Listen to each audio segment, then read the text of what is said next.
Welcome to This Explainer. Today, we're diving into a real clash of ideas that, honestly, is just as intensely relevant today as it was the very day it was written. We're going to unpack the beautiful and deeply thought-provoking concepts found within the divine standard, beauty, and the soul of Anne Gregory. Let's get right into it. So, let me ask you a question. Do people love you for who you are or how you look? It's a huge universal question, right? It feels like a very modern dating dilemma, the exact kind of thing you'd see debated endlessly on social media. But surprisingly, this exact question is actually the beating heart of W.B. Yeats's classic poem for Anne Gregory. Here's the game plan for how we're going to break down this brilliant debate today. We'll be covering 1. The universal question, 2. The poet's cynical claim, 3. Anne's clever rebuttal, 4. The divine standard, 5. Yeats's poetic devices, and finally, number 6, the ultimate takeaway. Okay, kicking things off with section 1, the universal question, physical beauty versus inner beauty. Let's set the stage and look at the timeless conversation at the very center of this work. You know, what makes this poem so engaging right off the bat is its structure. It is definitely not your traditional, stuffy romantic monologue where a poet just praises a silent muse. Nope. Instead, it's a dynamic, conversational debate exploring whether true love actually goes beyond outward appearance to appreciate someone's inner character. It's this tense back and forth between the poet and a young woman who's navigating the frustrating realities of attraction. Specifically, whether a man could ever love her, as the poem says, for myself alone and not my yellow hair. Moving right along to section 2, the poet's cynical claim, the trap of outward appearance. This is where we start getting into the poet's rather cynical stance on human nature. Now, you absolutely have to pay attention to the golden hair. Yeats introduces this as the poem's core symbol, representing physical beauty and external attraction. Basically, the poet uses Anne's famously beautiful yellow hair as a stand-in for all those superficial things that distract men from a person's true soul. It's the ultimate shiny object, blinding the admirer to what actually matters. The poet is essentially arguing that human men have a serious, inescapable limitation.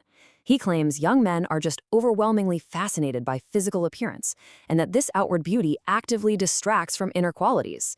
His blunt conclusion? Absolutely no young man can love Anne for herself alone. They are just too blinded by the aesthetic surface, by that golden hair, to ever truly appreciate her real personality and intellect. Pretty harsh, right? Which brings us to section 3, Anne's clever rebuttal, challenging the status quo. Because Anne Gregory is certainly not taking that cynical claim sitting down. Listen, Anne Gregory is no passive muse. She is a young, beautiful woman, sure, but she is also highly intelligent and incredibly confident. She firmly believes she can be loved for more than just her looks, and she actively, vocally challenges the poet's cynical opinion. She boldly demands a deeper kind of love that goes way beyond her physical features. And I absolutely love how she illustrates her rebuttal here. She practically threatens to change her physical avatar entirely. Whether she dyes her hair brown, black, or red, she argues that her true self remains exactly the same. If someone truly loves her, well, that love should easily survive a simple change in hair color. It's such a beautifully practical solution to a deep philosophical problem. So we end up with this intense clash. On the left, the poet heavily focuses on human limitations and this inescapable superficial attraction to her golden hair. But on the right, Anne Gregory focuses on her malleable appearance, demanding love for her true inner self. It is the ultimate debate between the cynical realities of human nature and the idealistic hope for genuine connection. Let's see how this all wraps up in section 4, the divine standard, the ultimate resolution. To resolve this great debate, the poet brings out a major philosophical point. The poet plays his final trump card here.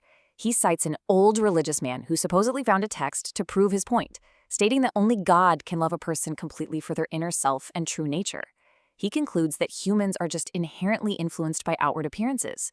Experiencing pure, unconditional love of the inner soul? Well, according to Yeats, that is a strictly divine capacity that us mere mortals just can't quite reach on our own. So let's break down this concept of divine love versus human limitation for a second. While humans are easily distracted by the external, God sees beyond physical features. God values the soul, character, and goodness. Therefore, divine love is pure and unconditional. It really emphasizes that while human beings are heavily visually biased, God alone holds the true standard of loving someone completely for exactly who they are. Right. Moving into section 5, Yeats' poetic devices, the architect's tools. Let's look at how this argument is built from an academic perspective. If you're analyzing this for an exam or an essay, pay close attention, because this table maps out exactly how Yeats constructed his argument. He uses dialogue to frame the entire piece as a direct back-and-forth conversation. He leans heavily on symbolism, contrasting the golden hair of outer beauty with the changing hair colors of inner consistency. He ties it all together with a regular rhyme scheme for a compelling musical quality, all serving that core theme of contrast, directly pitting physical beauty against inner beauty from the very first line to the very last. And finally, Section 6, the ultimate takeaway, our exam-oriented conclusion. Let's wrap up this explainer by distilling the absolute essential takeaways you need to remember. If you're taking notes, grab your pen, because here's your short exam summary in 4 crystal clear points. 1. The poem is framed as a dialogue between the poet and Anne. 2. The poet claims men only love her golden hair. 3. Anne argues she can change her looks to test true love. And 4. The conclusion. Only God loves the inner self entirely. Boom! Those 4 points are your perfectly synthesized summary of the poem's narrative arc and deeper meaning. Which leads us to the ultimate mic drop moment of the text. External beauty is temporary and merely attracts admiration, but inner beauty and character are far more important. This is the core message Yeats leaves us with. As incredibly difficult as it might be for human nature, we must strive to value people for who they are on the inside, not merely how they look on the outside. I'm going to leave you with a pretty massive, provocative thought to ponder today.